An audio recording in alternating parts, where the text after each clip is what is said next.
Marine biology lab. Everyone I ever loved is gone. Oh, just you wait until we get to the full scene of that joke. This week on Talking About the Movies, we've got a new SpongeBob movie, the spin-off featuring Sandy Cheeks, Saving Bikini Bottom. It's been getting a lot of bad word of mouth. It leaked earlier in the year. Is it as bad as everyone says it is? Well, stay tuned to find out. Plus, of characters so real With the Crayon, anything is possible. that they step right into this world.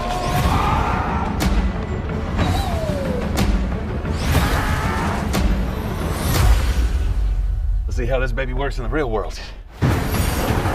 how about let's not say we did? Please. This is one that I kind of knew was going to be bad, but, yeah, brace yourself, because you're not prepared for how bad this really is. Harold and the Purple Crayon. A double feature this week on Talking About the Movies, and, not a good one. And welcome to another episode of Talking About the Movies, where, of course, we take a look at the biggest new releases of the weekend, and, yeah, it's one of those weekends where nothing just comes together. I mean, this is a weekend, this is probably the worst double feature weekend I've had since The Exorcist Believer and Expendables 4 last year, which if you want to go check that video out, I'll leave a link to it in the corner there, but, yeah, needless to say, there was a lot of disappointment this weekend with the two movies I saw, but, which one do you want to talk about first? Let's talk about the one that didn't really piss me off as much as the other movie did. Let's go ahead and take a look at the one that you can watch at home on Netflix if you really want to. Let's take a look at the SpongeBob spin-off movie starring Sandy Cheeks, Saving Bikini Bottom. In Saving Bikini Bottom, the movie centers around Bikini Bottom being stolen, with Sandy and SpongeBob watching in disbelief as everyone's favorite town is scooped out of the ocean by a sinister and mysterious company led by Wanda Sykes. Now, Sandy and SpongeBob must go on an epic adventure to Sandy's home state of Texas and enlist her family to help save Patrick, Squidward, and Mr. Krabs and the rest of the gang before time runs out. A premise that doesn't sound like anything out of the ordinary for SpongeBob. Now, I guess we should talk about the other SpongeBob movies in general. I do like all the SpongeBob movies. I went to see the SpongeBob SquarePants movie in theaters 6 times when it came out. I'm that big of a fan of SpongeBob from back in the day. I saw Sponge Out of Water in theaters. I really like that film too. I like I don't know if I said that. I like the first SpongeBob movie too, but I like that one a lot. But Sponge on the Run got kind of a bad rap when it came out on a not really in theaters, but I think it went straight to. Just noticed that there's some fluff on me. Hold on one second. There we go, much better. No, it's still there. Hold on. Good.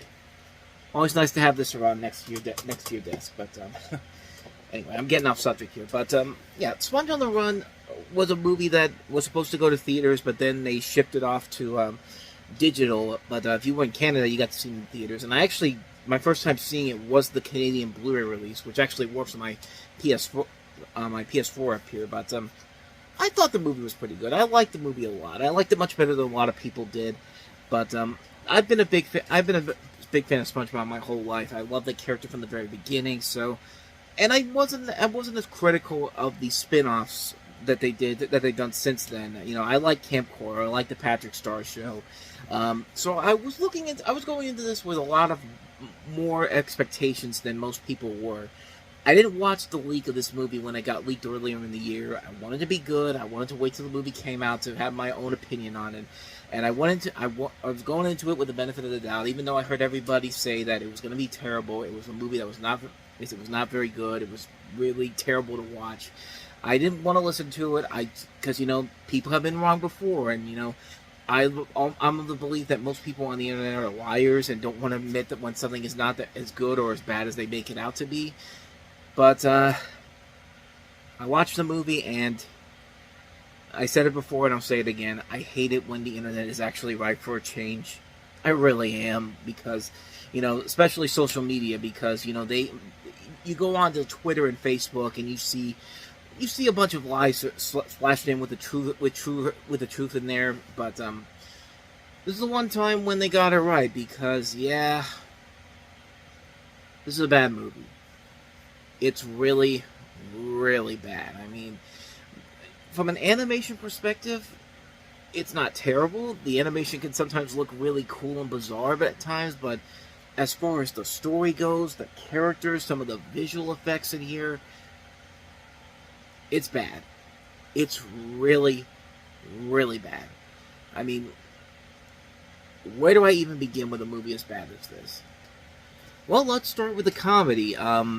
The comedy is awful. The jokes that they have in here are not really all that funny. Every once in a while, you'll get a good joke here and there. Like there's a great joke where they're in the Krusty Krab, and then it starts raining. I think it starts raining like buns and something. And one of the guys is just like, "Hey, everybody, they're giving out phase ones for free." And the guy, whenever he says free, it like hits Mr. Krabs like he's in shock and all. Like stuff like that can be funny. But then you get lines. I mean, just wow, like. That is so against SpongeBob in particular. Like, why would he care about streaming in particular? Like, that joke is the equivalent of Gideon in the Pinocchio remake by Robert Zemeckis saying, "Let's call Pinocchio Chris Pine." Like, it's that bad of a joke. And if you thought that couldn't get any, if you thought it couldn't get any worse than that, wait until you meet the human characters, because wow, the human characters are really terrible. Wanda Sykes in particular. Look, I love Wanda Sykes. I think she's much funnier than people give her credit for. She was a respected comedian back in the day, but in this movie, it's like she has no idea what she's doing in the movie, and it doesn't help that the visuals in this movie, whenever they use like special visual effects for her in particular.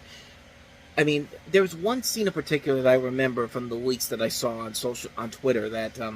They put like her adult head on a kid's body, and I thought that, okay, so this is leaked out. People we can tell that they don't. Netflix can clearly tell that they don't like that the people don't like what they're seeing there. So they'll fix it. They have 8 months to fix it, and let me just tell you that they did not. And yeah, those bad leaks from before.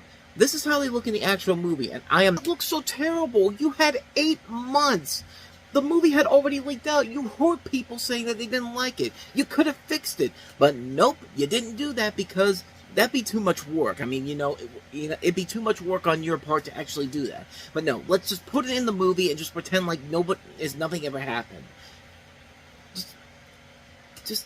I'm baffled by how bad this movie is, and at times the weirdness of it can actually kind of work. There's one scene that everyone talks about in this movie where, SpongeBob gets zapped and, like, he's essentially being killed off by, like, having these little SpongeBobs coming out of him. It's a weird scene of animation, but you know what? It's probably one of the more memorable things you're going to take from this movie. I mean, that is weird, bizarre, but you know what? It's fun. It's a good idea in general. It's an idea that actually kind of works in the film's favor, and it's one of the things I'll remember from this movie, even though it's supposed to be a scene where you're seeing one of the most beloved characters of all time getting killed off in a bizarre way. Okay, killed off's kind of an understatement in particular. He's just essentially turning into tiny versions of himself, but still, like, out of context, that's exactly what you think it is. But, like I said, still one of the more memorable things about this movie that's actually kind of good. And it's a shame because there's a good cast involved in here, too. Wanda Sykes, like I said, can be very funny. You've got Johnny Knoxville, who's proven he can be really funny. You've got Craig Robinson, who can be really funny. They're not given a lot to do here. The animation is just all over the place. The writing is all over the place. The humor is all over the place. The characters don't act like themselves whatsoever. A good Sandy Cheeks movie probably could have been really, really good if there were better people involved in it. But instead, you've got the director of Elvis and Nixon involved in here, and Hate Ship, Love Ship, and Return. Like, it's a baffling movie in particular, and it's weird because there are people who are involved with the show involved in this movie. Kaz, like, he's been working with SpongeBob since the very beginning, But yeah, Kaz has been there from the very beginning. But then again, it also doesn't help when your co-writer is also the same guy that said, I want to do a sequel to An American Werewolf in London, except we're not going to have John Landis involved, and we're going to turn it into a 90s mopey teen horror movie, because this is the same guy that gave us An American Werewolf in Paris, that abomination of a sequel that actually is supposed to be connected to the original American Werewolf in London, and certainly isn't. But yeah, this is. I mean, I didn't want to say that the internet got it right for a change, but yeah, the internet definitely got it right for a change because, man, I really hated this movie. I really, really did. And I don't want to be that person that says that. I don't want to be that guy that says like, "Oh, the SpongeBob franchise is ruined." Somewhere Steven Hillenburg is spinning in his grave right now. I don't think he's doing that in particular. I think he's more than willing to accept that this series of his characters that he created have gone on to become cultural phenomenons in their own rights. And yes, there are going to be some stumbles here and there. The series has been very successful in that in particular. Yeah, there's been some rough patches in the original series, but kind of like with The Simpsons, they've had those little streaks where they've slowly but surely came rising back up. The movies have been good. The spin-offs they had done up to this point were pretty good. This is the first one where it really, really backfires in particular, and I'm not really going to go against anything that they do going forward because there are supposedly 2 more spin-offs coming, with one involving Plankton. I think the other one is a movie with Patrick involved in it, which, considering that how this movie went, I don't know if it's going to follow the Patrick Star Show formula or is it going to be something completely different, which wouldn't make a whole lot of sense, but then again, this whole movie doesn't make a whole lot of sense. But, yeah, bottom line, this is a bad movie. It's a movie that goes against everything that makes SpongeBob and this world work. The writing is not that great. There are very few moments of bright spots all throughout the film. The human characters are abysmal. The visual effects on the live-action elements are really terrible. The animation is so all over the place. It's just... It's a massive misfire on so many levels. Like, it doesn't make any sense. And it pains me to say this. I'm sorry, SpongeBob. I know you're looking at me with that starry-eyed face of yours, but... yeah, I gotta give this one thumbs down. This is probably the worst thing I've seen from the SpongeBob series to date, and for a franchise that's been around for 25 years, that's saying a whole lot. I mean, it's kind of like with Pixar, you know, you wait on it's almost what was it, like almost 20 years until they made Cars 2, which is arguably one of their worst movies, and they after this golden streak of films that they had. And so it's like, you know what? Not everything can last forever. It's like with the MCU. Not every movie you make is going to last. Is going to be good. So, yeah, but yeah, I'm hoping that gets better from here. It's got to get better from here, man. Like, I really hope they look at the negative reception from this with the next movies that they're doing, and realize that this one we got to actually put more effort into it. One would hope, but we will definitely see. But you know, all this negativity I've had towards the Sandy Cheeks movie, I would certainly rather take it than our next movie, because just when I thought it was going to get as bad as I thought it was going to be, I'll talk about it in just a second here. Here's Harold and the Purple Crayon.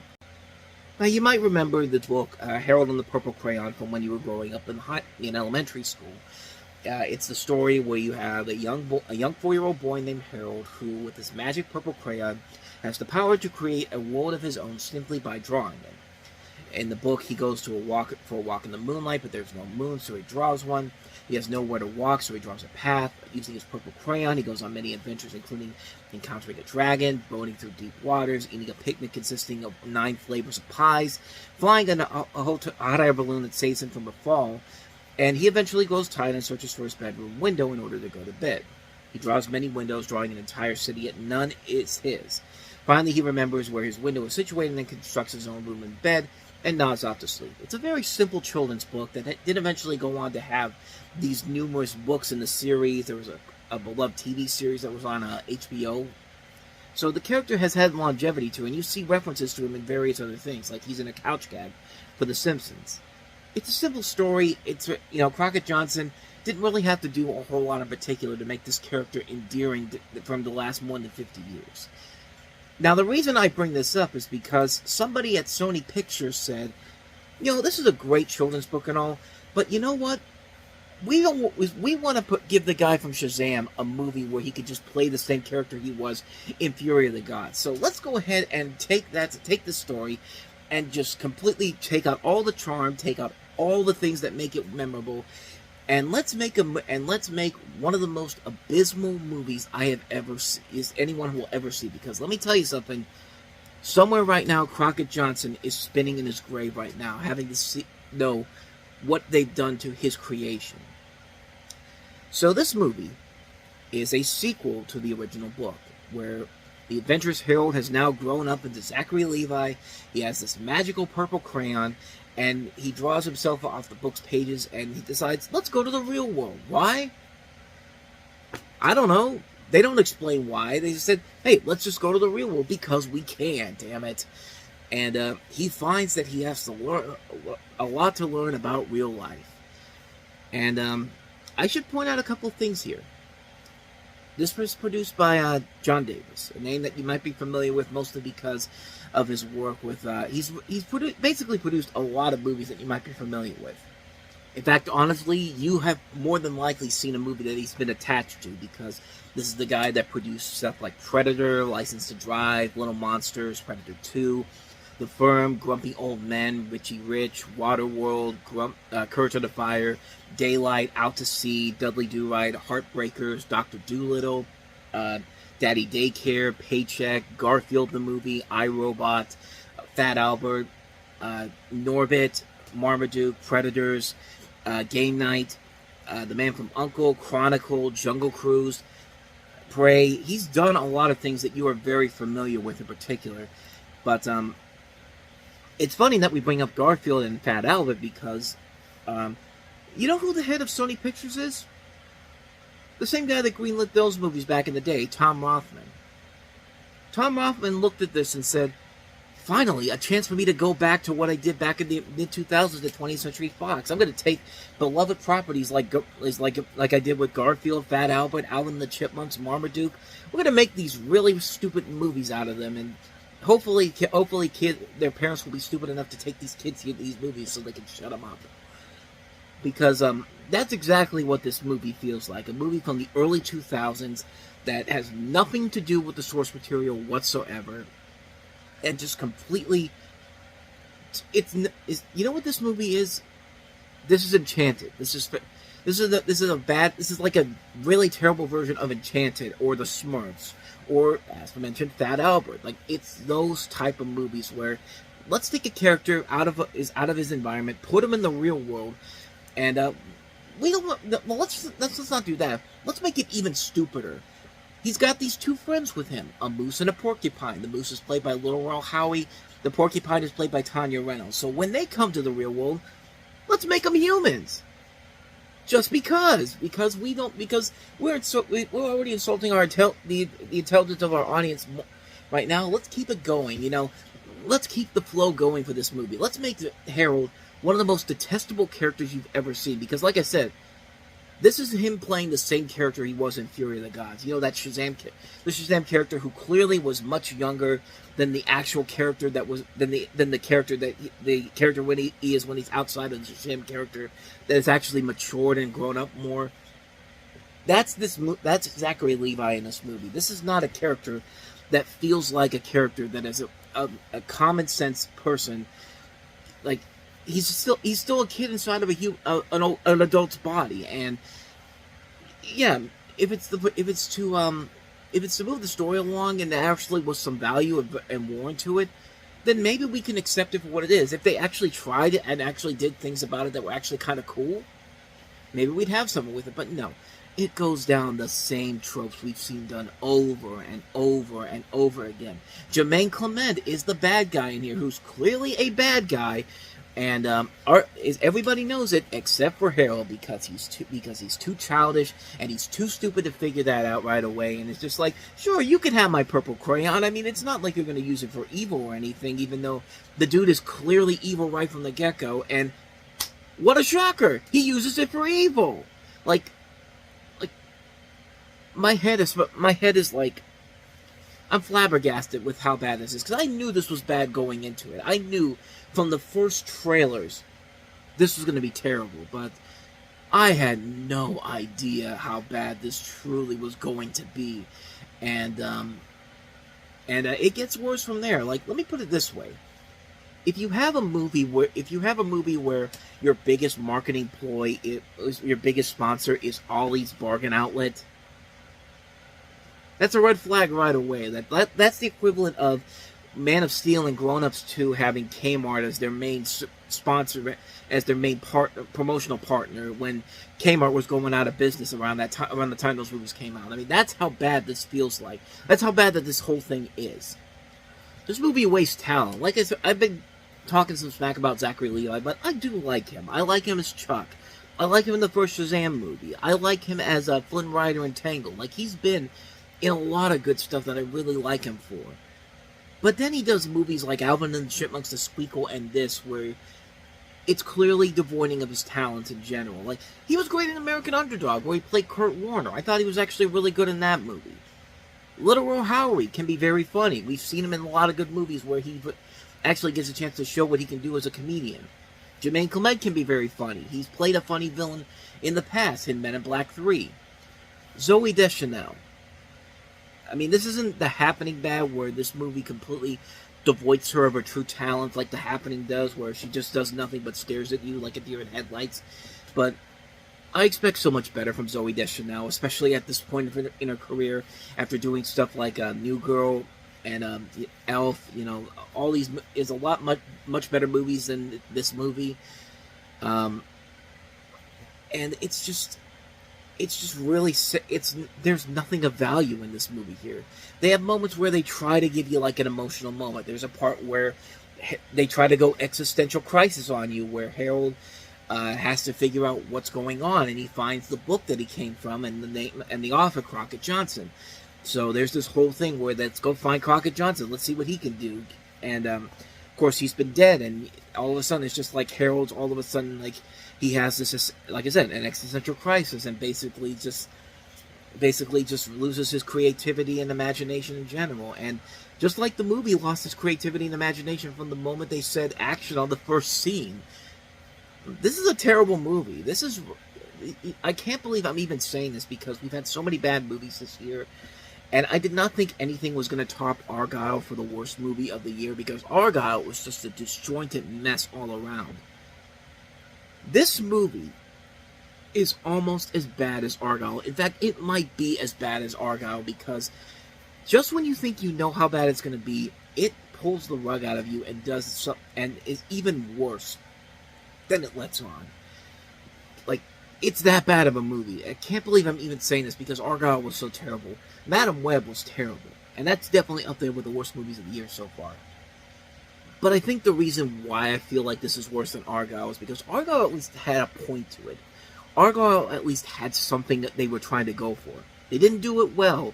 The twist in that movie kept getting so ridiculous and stupid, and M. Night Shyamalan would look at that and go, "You gotta slow down there, pal," which I don't think is really helping his new movie, Trap, which I hear has a lot of the same problems as Argylle does, but that one is at least being seen as a much better movie compared to Argylle. But this one I think is worse because it's a movie that should be so simple to put together. This should not be that hard to do, to tell a good story out of, but they decide to take a route that we've seen done to death so many times.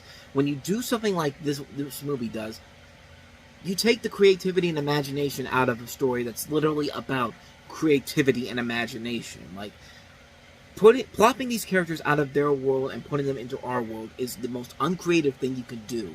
Now, there are times when you can make it work. We've seen it done well. We've seen it in movies like, Who Framed Roger Rabbit was the best example of that. Movies like Space Jam, movies like Looney Tunes Back in Action, movies like Enchanted, it's very similar films like that have done this very well. This is right up there with, this is in that category of stuff like Cool World, The Smurfs, and Fat Albert. Just movies where they take the fun and the charm out of the universe of these characters and decide to bring it into the real world, and it just completely ruins it because there is nothing of value to this film whatsoever. This is a boring film that does not end. This is an hour-and-a-half movie, the simplest running time you could have for a movie like this, and it drags on forever and ever and ever, and it just never stops. And the sad thing about it is, this is directed by a really good director, Carlos Saldana, who's done a lot of great stuff at Blue Sky Studios. This is the guy that co-directed Ice Age. He co-directed Robots. He was behind the two Ice Age sequels that are actually really good, the second and third one. He did Rio, which was really good. He did Ferdinand, which I think is a very underrated animated film. But just like how Chris Wedge somehow got dragged into monster trucks, Sony plopped him from Blue Sky Studios. Well, they could do it now because the studio's no longer open, and said, "Come do this movie for us."